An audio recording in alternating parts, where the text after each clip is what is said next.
दोस्तों, क्या आपने कभी सोचा है कि किसी पुरानी हवेली के पीछे ऐसा राज छुपा हो सकता है जो पूरी बस्ती को बर्बाद कर दे। गांव के लोग कहते थे, उस हवेली में मत जाना, वहाँ एक भारी भरकम लड़की रहती है, लेकिन असल में वह इंसान नहीं, कुछ और है। गांव में हर कोई उससे डरता था। लोग उसे देखकर कहते, उसके साथ कुछ हादसा हुआ है और उसके पीछे एक जिन्न है। आज मैं आपको वही खतरनाक कहानी सुनाने जा रहा हूँ जिसे सुनकर आपके रोंगटे खड़े हो जाएंगे। गाँव के बाहर एक टूटी फूटी हवेली थी। वहाँ कभी कोई नहीं जाता था। कहा जाता था कि वहाँ रात को अजीब आवाजें आती हैं, कभी हौंसी, कभी रोने की चीख और कभी लोहे की जंजीरों की खनक। गांव में रूपा नाम की एक लड़की रहती थी। उसका शरीर भारी था लेकिन दिल बहुत मासूम। गांव के लोग उसका मजाक उड़ाते थे, कहते थे, अरे मोटी, तेरे कदमों से तो धरती हिल जाती है। रूपा अकेली पड़ गई थी।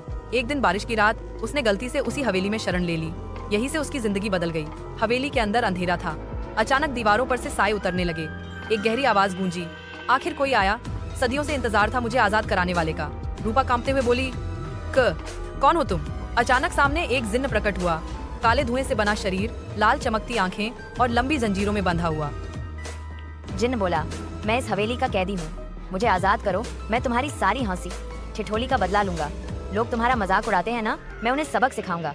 रूपा डर गई, लेकिन उसके दिल में बदले की आग भी थी। अगले ही दिन गांव में अजीब घटनाएं होने लगी। जो लोग रूपा को चिढ़ाते थे, उनके घरों में रात को आग लगने लगी। कुएं का पानी लाल हो गया।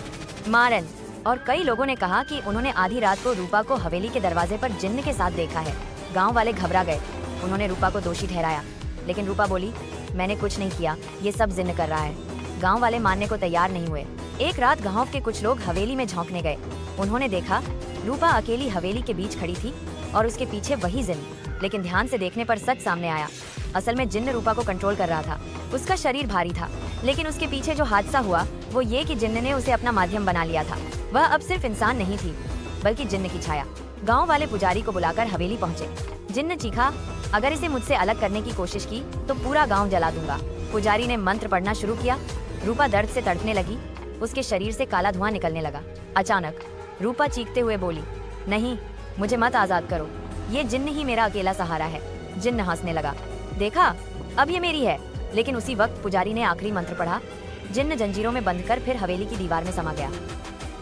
रूपा जमीन पर गिर गई और हमेशा के लिए चुप हो गई। गांव वाले बोले, काश हमने उसका मजाक उड़ाने के बजाय उसका साथ दिया होता।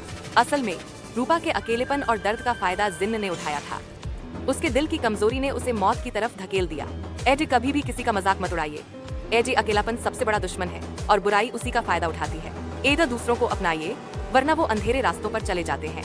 अगर आपको ये कहानी पसंद आई हो तो लाइक, कमेंट एंड सब्सक्राइब जरूर करें।